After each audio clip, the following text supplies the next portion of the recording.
6:40 en el territorio continental ecuatoriano, buscando la verdad en la revista de Opinión Democracia. Queremos dar la cordial bienvenida a nuestros primeros invitados, el doctor Marcelo Fernández de Córdoba, ex vicecanciller ecuatoriano, y el doctor Esteban Santos, jurista internacional y catedrático. A propósito del nuevo periodo de la Asamblea General de la ONU en Nueva York, es bueno analizar lo que está ocurriendo en medio de la situación mundial que ocurre, como la invasión de Rusia a Ucrania, la situación política en América Latina, la violencia, la presencia del populismo.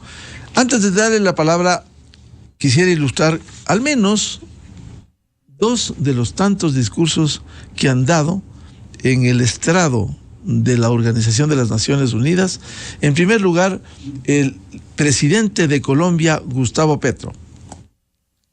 Para destruir la planta de coca arrojan venenos, glifosato en masa que corre por las aguas, detienen a sus cultivadores y los encarcelan. Por destruir o poseer la hoja de la coca, mueren 1 millón de latinoamericanos asesinados y encarcelan a 2 millones de afros en América del Norte. Destruir la planta que mata, gritan desde el norte, destruirla, pero la planta no es sino una planta. Para las relaciones del poder del mundo, la selva y sus habitantes son los culpables de la plaga que las azota. A las relaciones de poder las azota la adicción al dinero, a perpetuarse, al petróleo, a la cocaína y a las drogas más duras para poder anestesiarse más. Nada más hipócrita que el discurso para salvar la selva. La selva se quema, señores, mientras ustedes hacen la guerra y juegan con ella. La selva, el pilar climático del mundo, desaparece. Mientras hipócritas persiguen las plantas con venenos para ocultar los desastres de su propia sociedad, nos piden más y más carbón, más y más petróleo para calmar la otra adicción, la del consumo, la del poder, la del dinero. ¿Qué es más venenoso para el ser humano, la cocaína o el carbón o el petróleo? Bien, eso dijo el presidente de Colombia, Gustavo Petro. Ahora, lo que señalara este miércoles el presidente ecuatoriano Guillermo Lasso. El mismo populismo que luego se quita la máscara y muestra su verdadero rostro autoritario. El mismo que cuando es gobierno coquetea con peligrosos actores que se esconden más allá del alcance de nuestras instituciones. Necesitamos un equilibrio donde cada día resulte más difícil para aspirantes a caudillos echarle la culpa de sus fracasos a supuestas asimetrías del orden mundial. Mi gobierno se ha visto en la extraña posición de tener que inaugurar la lucha contra una amenaza que en el pasado no fue confrontada, sino ocultada. Estoy hablando de oscuros actores que en lugar de ser combatidos, fueron silenciosamente acomodados con la esperanza de que nadie los detectara. Que el crimen transnacional requiere de una solución transnacional y que tenemos dos opciones: o sufrir por separado a un enemigo que coordinadamente actúa dentro de varios países para burlarse de nuestras leyes, o unirnos para vencerlo. Bien, con estos dos testimonios en la Asamblea General de la ONU, embajador Marcelo Fernández de Córdoba, ¿cuál es el peso que desde este estrado de la ONU se dirige especialmente en América Latina, que refleja también el análisis de estos problemas que atraviesa la región? Muy buen día, embajador Marcelo Fernández de Córdoba. Buenos días, un gusto de conversar. Bueno, la pregunta es pertinente para saber qué significa, en dónde se han pronunciado estos discursos. Es la Asamblea General de Naciones Unidas uno de los órganos principales del mecanismo internacional. La Asamblea General reúne a todos los países miembros de Naciones Unidas y cada año se reúnen, y dentro de un periodo de tiempo que va desde el mes de septiembre casi hasta diciembre, los jefes de Estado y de Gobierno se presentan y exponen los puntos de vista que crean convenientes. Es una suerte de establecer los ejes fundamentales de cada una de las políticas respectivas. Ahora bien, estos discursos, en términos generales, quedan simplemente registrados en Naciones Unidas y al estudio de los países que tienen interés de las relaciones con sus respectivos los respectivos países con los que mantienen una relación muy estrecha. De ahí que la importancia está en qué es lo que se dice y qué es lo que se pretende dentro de la política mundial. Hay que pensar que obviamente que las políticas internas de cada país son importantes y eso va a influir en la política mundial, pero este es un organismo mundial que fundamentalmente está dirigida al mantenimiento de la paz, al mantenimiento del orden internacional, al respeto de los derechos humanos, no solamente en unos pocos países, sino en todo el orbe, en todo el planeta Tierra. Porque sus miembros son 194, si no me equivoco, en este momento, que prácticamente abarcan a todos los países, salvo a pequeñas zonas que están marginadas por distintas razones. Así que es importante la exposición que haga cada país y los temas que enfoque. Por un lado, hemos visto en estos dos discursos que tanto el presidente Lasso como el presidente Petro van de un enfoque interno hacia algunos puntos internacionales que son importantes. Lo que está marcando, es decir, que es fundamental para el presidente Petro, es el tema de drogas. Es un enfoque muy particular al hablar de la selva, al hablar de los cultivadores de la coca y al hablar de que con la comparación que él hace, el petróleo, el carbón y la cocaína, ¿cuál hace más daños en el mundo?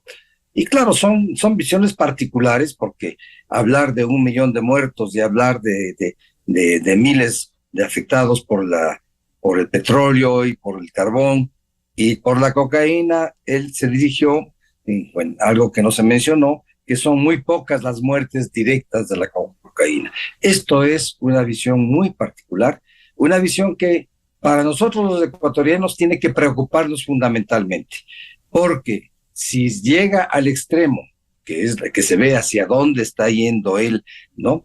Que cuando habla con la demanda que hace él de acabar con la irracional guerra contra la droga, que obviamente ha sido impulsada por los Estados Unidos, ¿no? La lucha contra la droga, porque es el país consumidor más grande del planeta, ¿no? Y que al acabar con esta guerra y dejar prácticamente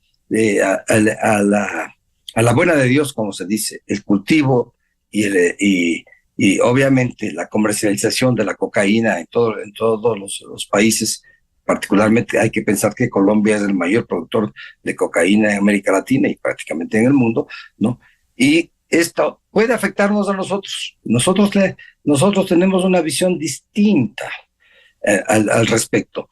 El presidente Lasso, en una parte del discurso que no se pudo escuchar, porque obviamente los discursos son casi 25 minutos cada uno, ¿no? Entonces, él se refirió al éxito del Ecuador en la lucha contra la droga por el decomiso grande que se ha hecho en los últimos tiempos de la cocaína y la destrucción de la misma. Eso implica una guerra contra el tráfico de cocaína. Es decir, las posiciones son totalmente diversas y yo creo que en este tema el Ecuador tendría que establecer normas muy claras de diferenciación con lo que posiblemente pueda hacer el presidente Petro de acuerdo con las ideas que él ha dado tanto en Naciones Unidas y que no es nada nuevo porque él lo viene haciendo tanto en la campaña electoral y cuando fue miembro del Parlamento colombiano, ¿no? De que prácticamente no se debe prohibir la comercialización de la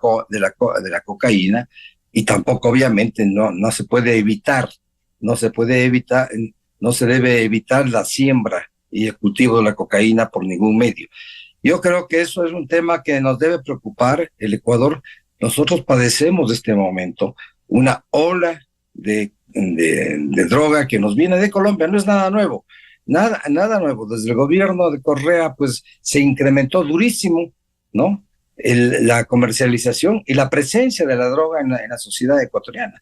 No es extraño ahora en Quito ver en algunos sectores que hay personas que expenden coca, obviamente basados en este límite pequeño que estableció el Correa, supuestamente para consumo personal, y entonces expenden casi muchas veces en las puertas de los colegios. Él no se refiere absolutamente al daño que hace la droga en la juventud, en la sociedad, y no solamente por los efectos propios de la droga, sino que hay otros temas muy importantes que son conexos, como es el lavado de dinero, como es el comercio humano, que esto ha ido acompañado de estos tipos. Esos no los mira y habla de la selva, simplemente la selva está destruyéndose por el efecto de la guerra contra la droga, y él añade algo más, pues el efecto del capitalismo. Habla así, claramente, no se mencionó en el tema así, se mencionó el efecto del capitalismo, el efecto de los países desarrollados en el mundo en general, ¿no? Y obviamente, detrás de esto hay un ataque sumamente fuerte contra los Estados Unidos. Eso está completando un poco lo que expresó el presidente Petro. Ahora, yéndonos un poco al presidente Lasso, el discurso del presidente Lasso está más dentro de las normas de estos discursos, encuadrado más en lo que normalmente ha sido. Él se refiere a una situación particular del Ecuador, ¿no? A varios puntos fundamentales, y la prensa internacional ha rescatado algunos temas que ha tratado el presidente Lasso, ¿no? Él lo toma como fundamental el tema de haber logrado la evacuación de Ucrania a 700 y tantos ecuatorianos y más a un niño colombiano, que ese es un punto que lo topa como una cosa muy extraordinaria, que se ha salvado la vida. Pero si bien esta acción humanitaria para nuestros compatriotas es sumamente importante, no hay una ratificación, a mi modo de ver, no hay una ratificación y condena a la agresión de Rusia a Ucrania. No hay hay la referencia tangencial por el efecto de haber salvado la vida, digamos, o haber logrado la evacuación de nuestros compatriotas, pero no hay una condena, cosa que sí la hay directa y fuertemente en el discurso del presidente de Chile, que a mí me sorprendió porque fue sumamente duro con respecto a la condena por la agresión rusa a Ucrania. Tampoco el gobierno colombiano, es obvio, no habla de la invasión rusa a Ucrania. Son dos temas que se dejan de lado. Ahora, en parte del presidente Lasso se refirió a la hermandad en las Islas Galápagos, que los convenios que se han firmado ahí crearon una zona de protección de más de 60 kilómetros, ¿no? Esto evidentemente es un tema importante. Es un tema importante porque es una contribución del Ecuador contra los efectos del cambio climático y contra la devastación en los mares del mundo. A esto hay que unirle, que también hizo mención a un tema importante que el Ecuador está tratando, que es unirse o crear un convenio especializado en Naciones Unidas para la lucha de la contaminación de los mares con los plásticos. es un proceso que está iniciándose, es una idea que está iniciándose y me parece muy, muy interesante. De allí el presidente Lasso se refirió a los principios fundamentales de la ONU, de la cual el Ecuador participa, lo cual es obvio, ¿no? ¿No? Pero añadió algo que es interesante también, hay que mirar así. Él añadió que ponía por delante a las personas y habló de que la legitimidad de un gobierno, esto es interesante, la legitimidad de un gobierno está dada por el bien que es capaz de producir para sus ciudadanos, a quien yo le añadiría para todos sus ciudadanos. Es decir, un gobierno puede legitimarse o deslegitimarse si es que no tiene en claro que tiene que producir bien para todos sus ciudadanos. Bienvenido al doctor Esteban Santos, jurista internacional y académico. ¿Qué representa el usar esta plataforma, este estrado de la ONU para enviar mensajes que preocupan al planeta? Ya se ha hablado de la invasión de Rusia a Ucrania, América Latina, el populismo, la violencia, el crimen transnacional organizado que está impactando, además del populismo. Doctor Esteban Santos, muy buen día. Estimado Miguel, muchísimas gracias. Buenos días. Mi saludo también a Marcelo. Como usted, permítame, por favor, Miguel, muy bien lo señaló, hoy no es un día normal para los ecuatorianos. Hoy es un día lleno de profundo dolor porque ha pasado un crimen que no puede pasar por alto. Usted lo ha dicho muy bien en su introducción, esto es un tema que lejos de politizarlo, tiene que ser un debate muy serio desde lo jurídico en torno a una responsabilidad o no que pueda tener el Estado. Y creo que justamente se tiene que dar en el marco del derecho y de la norma. Repudio el ver cómo existe más de un político que quiere tratar de pescar a río revuelto de este hecho para tratar de hacer una campaña. Y también creo que este es el momento, estimado Miguel, también para denunciar y decir las cosas de frente. Yo creo que este es un momento en donde hay que pedir un liderazgo. Este es un momento en el que necesitamos justamente que el presidente le aclare a su ministro que la policía no hizo su trabajo y por eso tenemos este problema. Creo que es un momento con muchísimo respeto de decirlo a quienes hemos votado por el mandatario y queremos que le vaya bien. Que hay que revisar el rol que pueda tener su esposa si no es una funcionaria de Estado. Y en esa medida creo que también es importante aclarar la importancia que se necesita de una agenda social, porque si no se tiene una prioridad en lo social, yo creo que nunca va a haber paz y convivencia dentro del Ecuador. Usted me menciona y me pregunta justamente de qué es lo que está pasando a nivel internacional en el marco de Naciones Unidas y qué plataforma puede tener este mensaje que den los mandatarios en la sede política que tiene el mundo, que está en Nueva York, la sede administrativa en Ginebra, en Suiza. Y una vez al año, efectivamente, los miembros de Estado se reúnen. En esta ocasión volvieron a hacerlo de forma presencial post pandemia, y por eso había mucha expectativa en torno a qué es lo que podía pasar a nivel internacional. Uno tiene discursos desde el presidente Bukele que dice yo no estoy aquí ya, sino simplemente por una obligación casi que tengo de estar aquí porque no creo en este formato.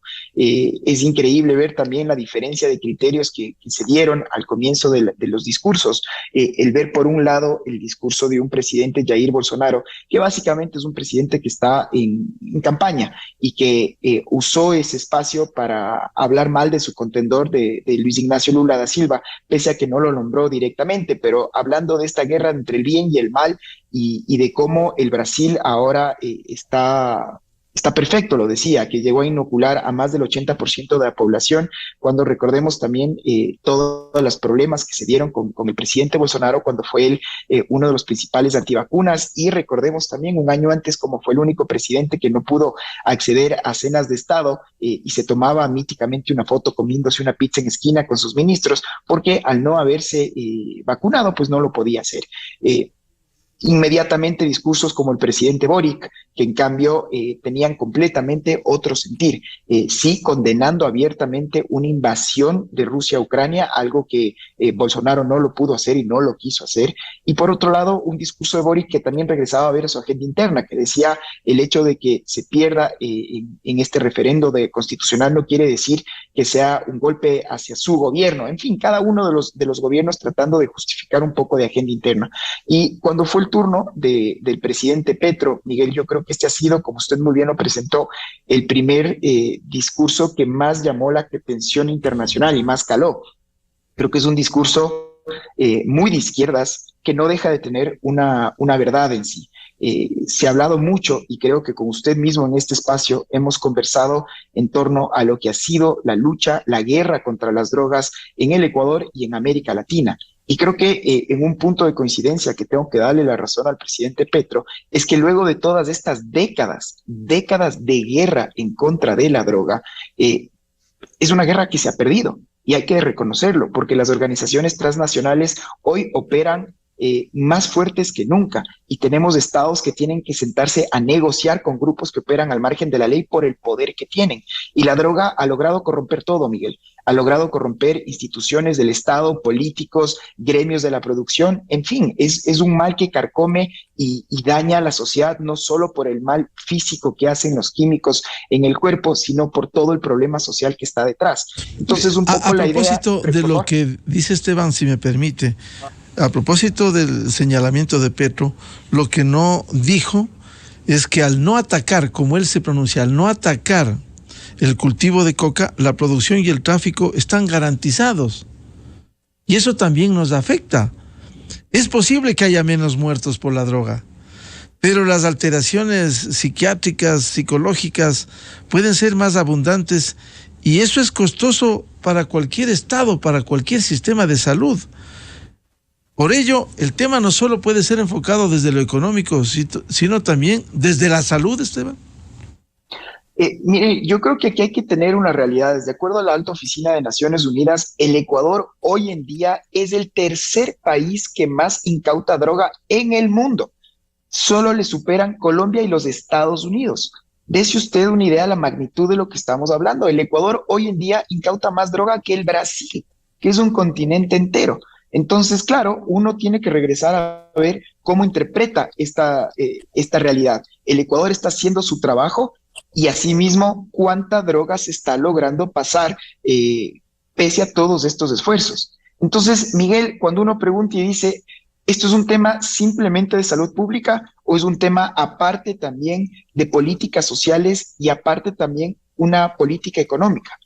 Porque la droga corrompe todo. De acuerdo a la revista internacional, a Forbes, la industria que más mueve dinero hoy día en el mundo son las armas. A septiembre del 2022, lo que más mueve dinero en el mundo siguen siendo las armas. Número 2, están todas las transnacionales. Todo lo que tiene que ver justamente con esta industria transnacional, farmacéuticas, en fin, la industria transnacional. La tercera industria que más mueve dinero, insisto, hoy día en el mundo es el petróleo, el gas natural, y la cuarta industria que más dinero mueve en el planeta es el narcotráfico. Y al ser una industria ilegal, son datos estimados. Y por lo tanto, hay que regresar a ver que gobiernos que no tienen una capacidad institucional de poder enfrentar todos los problemas internos que tienen, a eso tienen que lidiar con grupos que estamos viviendo la inseguridad que está empezando a sentir ya el Ecuador, porque evidentemente es una guerra en contra de personas que tienen armamento igual o superior a las fuerzas del orden. Entonces, este discurso va un poco entablado y en algo que lo dijo también el presidente Lasso, que también le doy la razón en esto, que esta no puede ser una lucha de un Estado. O se entiende que el crimen es transnacional y por lo tanto las respuestas deben y tienen que ser transnacionales. Tiene que haber una cooperación entre el norte y el sur. El expresidente brasilero Cardoso, yo siempre lo cito a él, cuando él decía que mientras en el norte se sigan poniendo las narices, decía él, pues en el sur siempre seguirán poniendo los muertos, porque mientras exista todavía un problema de oferta y de demanda, no tiene nada que ver el hecho de que uno puede subir las penas, pero si uno llega a este populismo penal en donde lo único que dice es voy a arrestar a todos los que se inmiscuyan en este mundo, pues la respuesta ha sido lo que vemos, son cárceles plagadas de gente pobre y cárceles plagadas de personas que están en delitos conexos al narcotráfico. Esa es la realidad en el Ecuador casi en su 80%.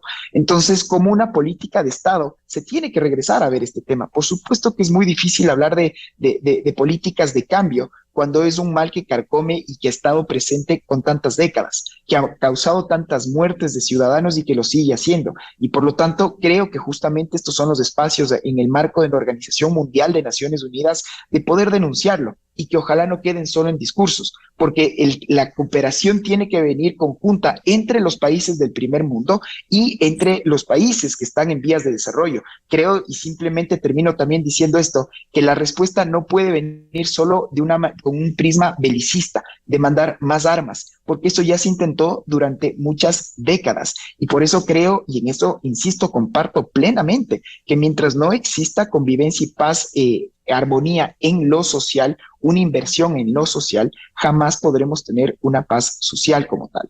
Así es que hay mucho, Miguel, que creo que se tiene que hablar y mucha tela que tejer. El mundo en este momento tiene unos problemas muy serios. En el viejo continente se está acercando ya el invierno y esto va a ser usado como una herramienta de guerra por parte, yo me atrevo a decir ya, de un dictador que quiere volver a la Rusia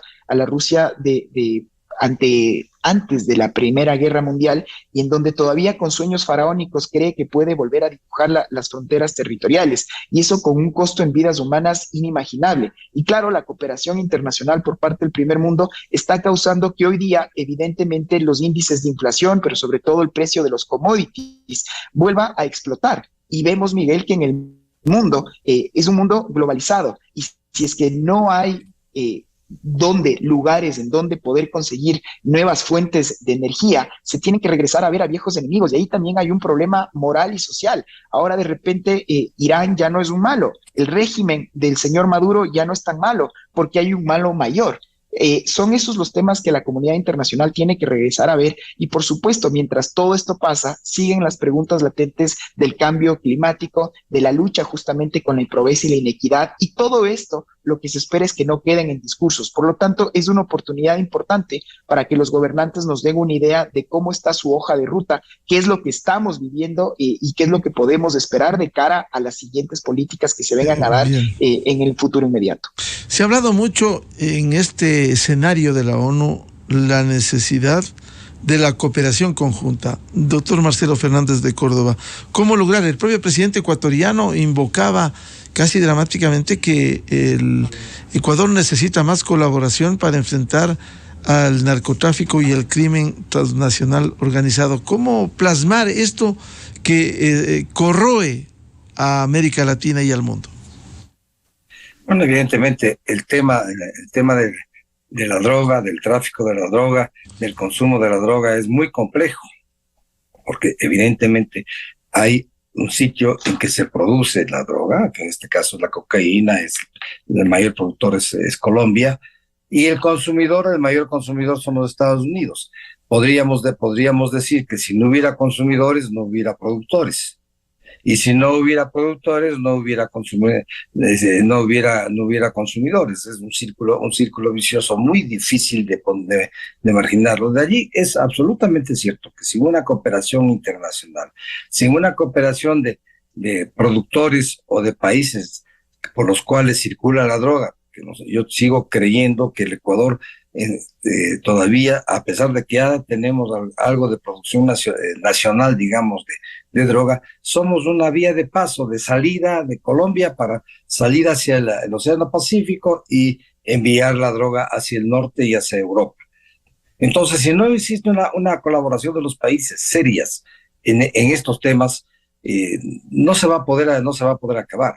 La lucha contra la droga, esta guerra que se ha establecido, una guerra armada en determinado momento, sí, no ha dado todavía el efecto que ha querido. Pero busquemos cuál es la solución. A mi modo de ver, la solución no es permitir que simplemente abrirnos a la producción y al consumo de la droga y decir, bueno, aquí no pasa nada, ¿no? Y sigamos adelante. El ejemplo más claro que ponen de este tema es cuando Estados Unidos tuvo la ley de la prohibición de alcohol, y que eso trajo como consecuencias una especie de un tráfico negro de todo lo que sea licores, y el momento que se dejó en libertad, en que actualmente pues no se controla el tema del consumo de licor en ese país, ni prácticamente en ningún país. Eso está dejado a la libertad. O sea, para muchos el alcohol, el licor es una droga para muchas personas. Bueno, son temas muy complejos que van desde la producción, desde el consumo, ¿no? Desde el transporte, y obviamente que si hablamos de producción, si hablamos de que queremos evitar, es cierto, hay que a esas áreas pobres de los países que están marginadas, hay que desarrollarlos hacia alternativa en los cultivos y alternativa económica seria en los cultivos, en la salud.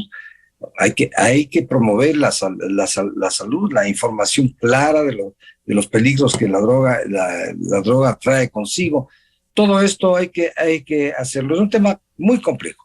Y quizás por la complejidad es que los gobiernos hasta este momento no han obtenido lo que han pretendido, que es eliminar la producción y el consumo de la droga.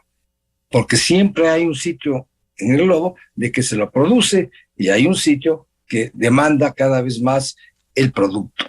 Entonces hay que hacer un balance de lo que se puede hacer en realidad. En realidad, al señalar los temas que pone el presidente colombiano, ¿no? La oposición colombiana lo que le ha criticado fundamentalmente es cómo hacerlo, cómo va a hacerlo. Y obviamente no se lo ha dicho. Vamos a ver.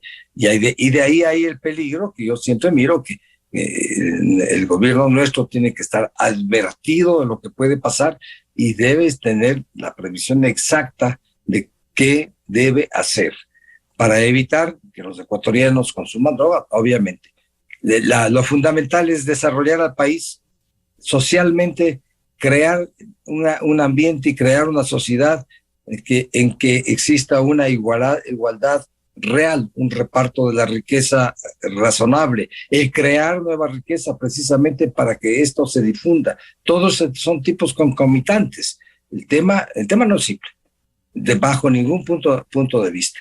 Ahora bien, este foro de Naciones Unidas sí es un lugar en el que se usan los distintos países para exponer los puntos más importantes.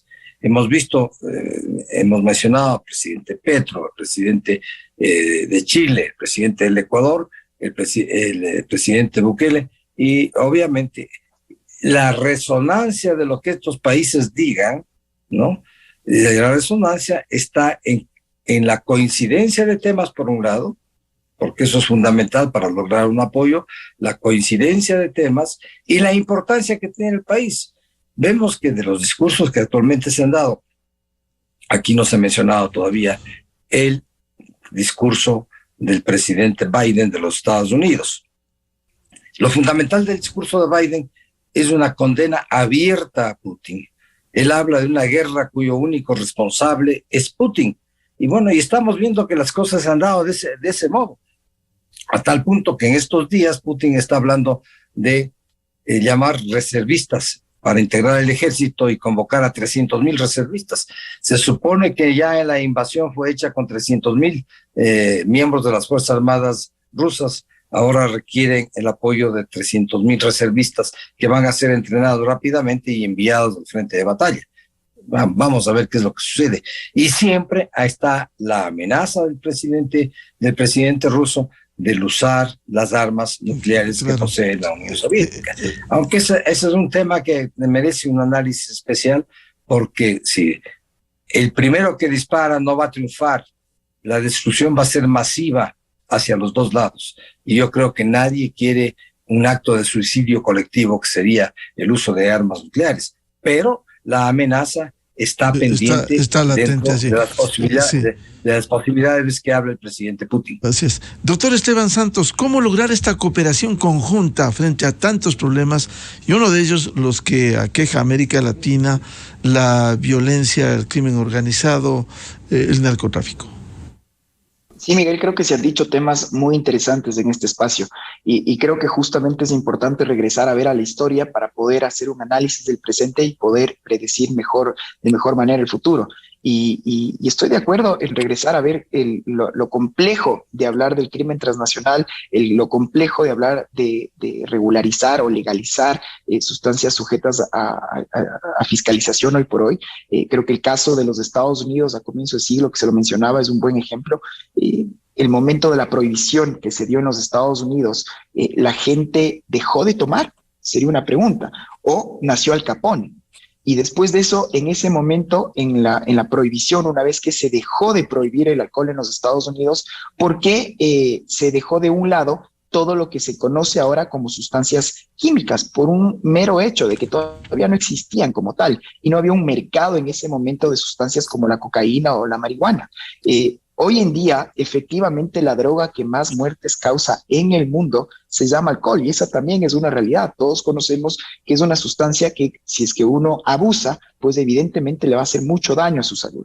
Si uno va al Museo de la Cerveza Heineken hoy día en los Países Bajos, en Ámsterdam, es muy interesante ver cómo ellos mismos como política corporativa muestran y lo avisan abiertamente al ingreso, que ellos pasaron de ser uno de los principales criminales a uno de los principales familias de empresarios. Y lo ponen, insisto, a la entrada del ingreso a la fábrica de Heineken en Ámsterdam, porque muestran cómo ellos sacaron un cargamento gigantesco de cerveza que salía como una sustancia ilegal hacia el puerto de Nueva York, y a una semana de que llegue a puerto se da este cambio.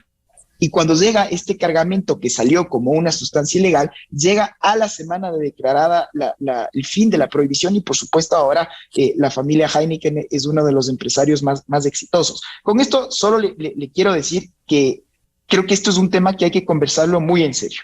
Creo que lo que se hizo, por ejemplo, con el tabaco es un buen ejemplo de cómo una política pública puede ir ayudando.